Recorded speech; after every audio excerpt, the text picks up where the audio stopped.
Welcome to my channel. और ये जो आप देख रहे हैं ये है हमारी बहुत ही खूबसूरत चेरी का प्लांट। लेकिन देखिए अब ये प्लांट, अब बरसात हो रही है तो प्लांट की ग्रोथ भी मेरे बहुत अच्छी हो रही है।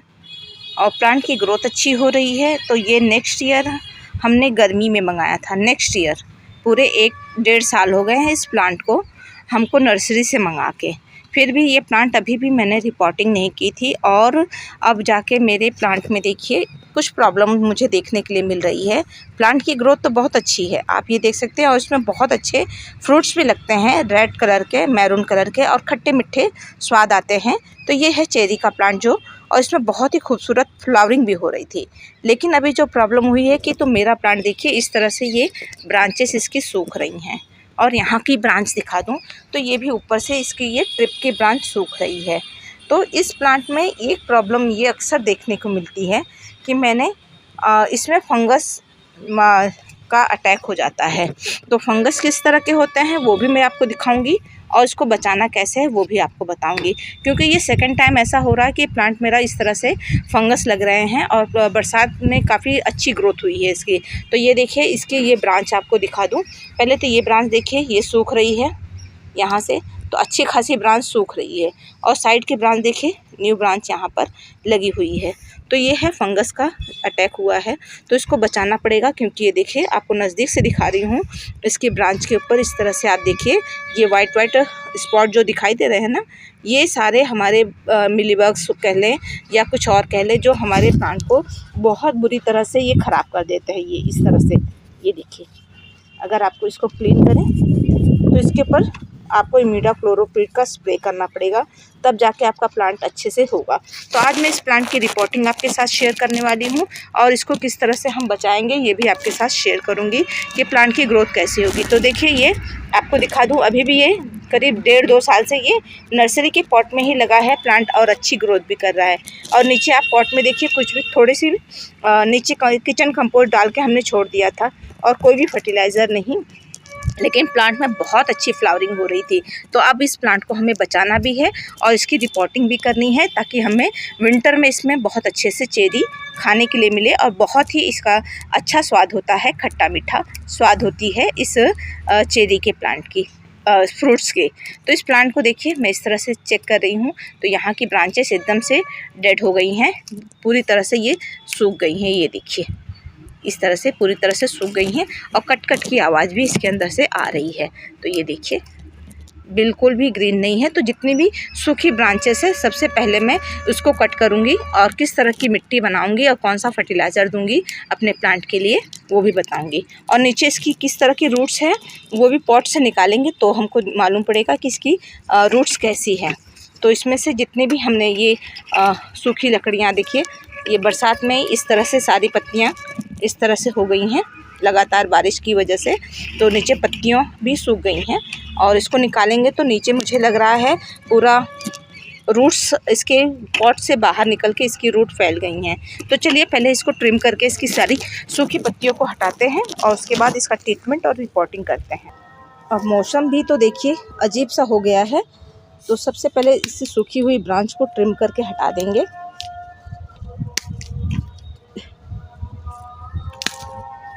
जितनी भी सूखी ब्रांच आप देखिए किस तरह से मुरझाई हैं, और ये ब्रांच, ये लीफ देखिए किस तरह से एकदम ग्रीन है। और ये भी देखिए इसकी सारी पत्तियां सूख गई हैं। तो सारी पत्तियों को इस तरह से पहले सूखी,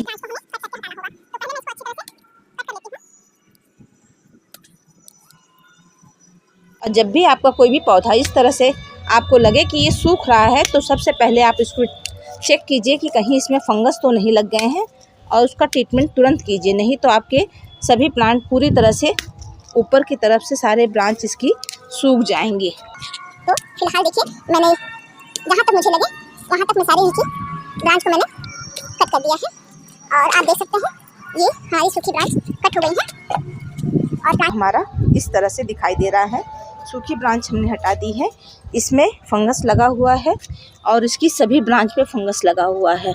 तो इसका ट्रीटमेंट हमें अब करना होगा। तो नीचे भी देखते हैं, शायद यहाँ पे भी ये सूखी ब्रांच है, सभी को हमें हटाना है। चलिए पहले इसको पॉट में से, ये देखिए ये इसकी रूट्स है और इस तरह से ये रूट्स बाहर आ गई हैं।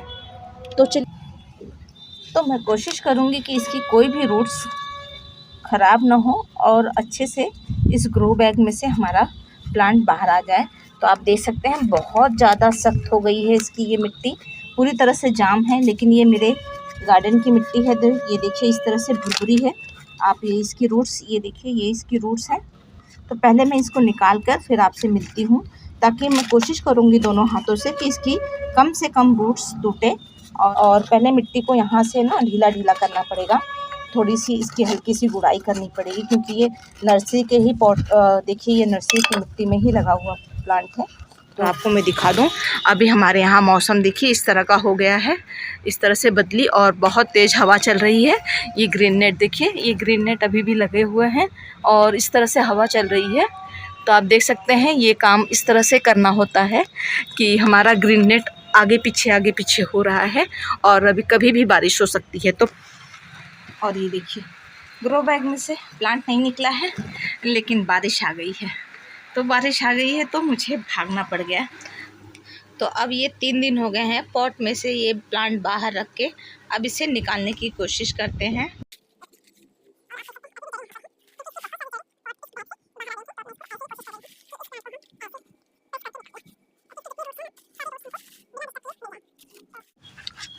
प्रेस करके, तो कम चांस है कि इसकी रूट्स टूटे अगर आप ग्रो बैग।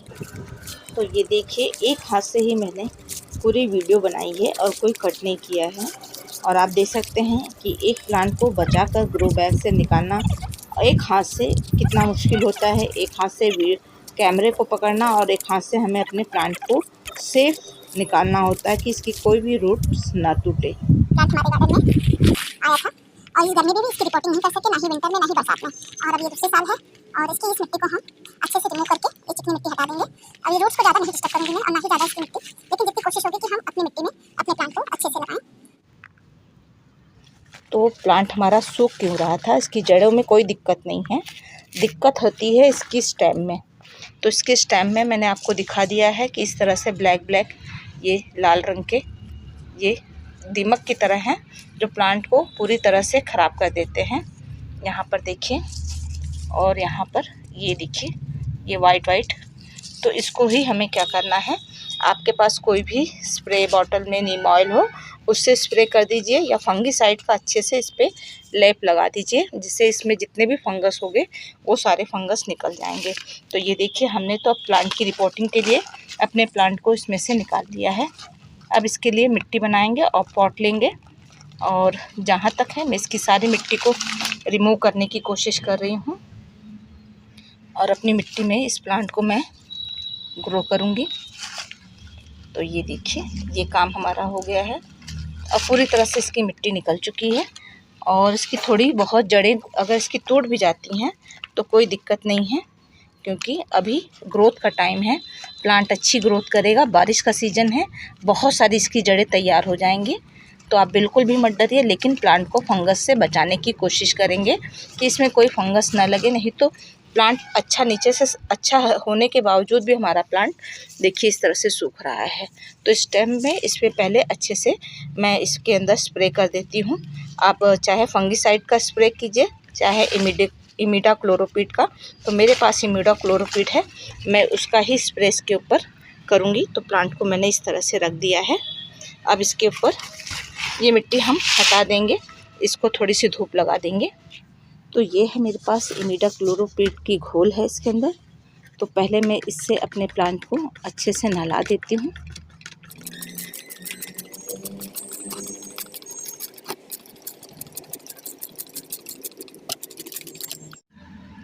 और लंबी मेहनत के बाद मैंने इसकी हर ब्रांच पर इस तरह से फंगिसाइड और स्प्रे दोनों ही कर दिया है। इस सूखी हुई जो ब्रांच सूख रही है इसके ऊपर भी देखिए मैंने इस तरह से फंगिसाइड, इसकी हर ब्रांच पर मैंने फंगिसाइड का लेप लगा दिया है। अब देखना है ये फंगस से हमारे प्लांट बचते हैं या नहीं, जो ये डल हुई पत्तियां हैं ये सुधरती हैं या नहीं। अगर ये नहीं सुधरेंगी तो इसको कट करना पड़ेगा, और अगर ये संभल जाती हैं इतना ट्रीटमेंट करने के बाद भी, तब तो ये हमारा प्लांट अच्छे से ग्रो करेगा। अगर ये नहीं संभलेंगी तो मुझे फिर यहाँ से इनको कट करके हटाना पड़ेगा, नहीं तो पूरे प्लांट में फंगस लग जाएगी। और नीचे की पत्तियाँ देखिए अभी हरी हैं, तो यहाँ तक फंगस नहीं पहुँचे हैं यहाँ तक, और ऊपर तो मैंने अभी ट्रीटमेंट कर दिया है। और यहाँ के सभी ब्रांच पे भी मैंने फंगीसाइड का अच्छे से लेप कर दिया है।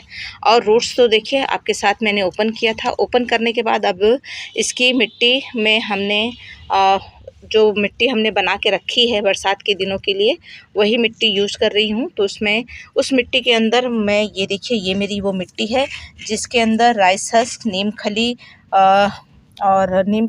और रिवर सैंड और थोड़ा सा इसमें फंगीसाइड मिलाकर ये मिट्टी मैंने तैयार करके रखी हुई है। इसी मिट्टी को मैंने यूज़ किया है।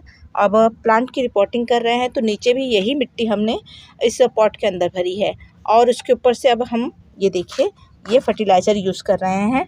तो ये सीवीड के दाने हैं, ये छोटे छोटे, ये जो ये आपको दिखाई दे रहे हैं सीवीड के दाने हैं। और ये देखिए ये है अच्छी फ्रूटिंग के लिए, हमारे प्लांट की अच्छी स्टेम हो, और ये है बॉन मील, और ये नाइट्रोजन युक्त गोबर की खाद है। आपके पास है तो लीजिए, नहीं तो वर्मी कंपोस्ट आप ले सकते हैं। और बहुत ज़्यादा गोबर की खाद अब इस समय लेने की ज़रूरत नहीं है, क्योंकि हमारे बरसात के पानी में इतना ज़्यादा नाइट्रोजन युक्त पानी होता है कि इसकी ग्रोथ वैसे ही हो सकती है। तो यही मिट्टी और यही फर्टिलाइज़र हम अपने प्लांट के ऊपर देंगे। आप अच्छी फ्रूटिंग और फ्लावरिंग के लिए पोटाश फर्टिलाइज़र यूज कर सकते हैं, या NPK हो आपके पास, बैलेंस NPK फर्टिलाइज़र में तो आप नाइट्रोजन जिसमें कम मात्रा हो वो लीजिएगा। और मैं तो इस तरह से कोई केमिकल फर्टिलाइज़र यूज़ नहीं कर रही हूँ, सिर्फ यही जो चीज़ है आपके सामने वही मैं मिला रही हूँ। तो नीचे आप यहाँ पे देखेंगे ना, तो नीचे कुछ किचन कंपोस्ट डाल रखे हुए हैं, उसके ऊपर हमने अपनी मिट्टी डाली है, और मिट्टी के ऊपर अब हम अपनी ये फर्टिलाइज़र युक्त मिट्टी में अपने प्लांट की रिपोर्टिंग करूँगी। तो इस तरह से प्लांट को रख के और अच्छे से ट्रीटमेंट करके अब इसकी हम अच्छे से फिलिंग कर देंगे। तो फिलिंग करने के बाद आपसे मिलती हूँ। तो ये देखिए इस तरह से हमने अपने पॉट की रिपोर्टिंग कर दी है, अच्छे से मिट्टी भी हमने इसमें फिल कर दी है। अब प्लांट हमारा देखिए इस तरह से सेट हो गया है। तो ये हो गई हमारी प्लांट की रिपोर्टिंग और बचाने का काम, और इस तरह से आप भी कर सकते हैं। और नए हैं तो पूरी मिट्टी मत हटाइएगा, आप थोड़ी ही मिट्टी हटाकर अपने प्लांट की रिपोर्टिंग कीजिएगा। अब हम लोग तो इस तरह से रिस्क ले लेते हैं कि पूरी तरह से मिट्टी मैंने साफ़ कर दी है और फिर प्लांट की रिपोर्टिंग कर रही हूँ। अब प्लांट की रिपोर्टिंग करने के बाद इसमें पानी देने का काम आता है, तो आप फंगीसाइड युक्त पानी इसके अंदर दे सकते हैं, जिससे प्लांट में फंगस ना लगे, मिट्टी में फंगस ना हो। लेकिन हमने सारी चीज़ें मिट्टी मिला दी है और अच्छे से पानी दे देंगे, ताकि हमारी जितनी भी जड़ें हैं और मिट्टी हैं आपस में एक सार हो जाए और मिट्टी बैठ जाए, और जड़ें एक साथ मिट्टी के अंदर बैठ जाएं और पूरी जड़ें अपनी काम करने लगें। तो देखिए अभी भी कुछ मिट्टी कम है, तो अभी थोड़ा सा मिट्टी मैं बाद में ला के ऐड कर दूँगी। अब इसको थोड़ी सी शेडी एरिया में, यहाँ नेट है, नेट के नीचे थोड़ा सा रखते हैं, सुबह की धूप लगेगी, उसके बाद पूरे दिन की धूप में इस प्लांट को हम निकाल देंगे। ऐसी जगह भी रखेंगे, क्योंकि हमने पूरी तरह से रूट ओपन कर दिया था, इसलिए ये काम करना बहुत ज़रूरी है कि इसको डायरेक्ट सनलाइट में ना रखकर थोड़ा सा शेडी एरिया में रखें, जिससे प्लांट की ग्रोथ हमारे अच्छी हो जाए और प्लांट अच्छे से सेट हो जाए। मेरे पास एप्सम सॉल्ट नहीं है, नहीं तो आप एप्सम सॉल्ट को भी पानी में घोल के दे सकते हैं, उससे हमारे प्लांट को शॉक नहीं लगता है। और नहीं तो आप, अब मैं इसमें थोड़ा सा एलोवेरा जेल को पानी में घोल करके इसके अंदर डाल दूँगी, ताकि इसकी प्लांट में कोई फंगस ना लगे और प्लांट हमारा सेट हो जाए।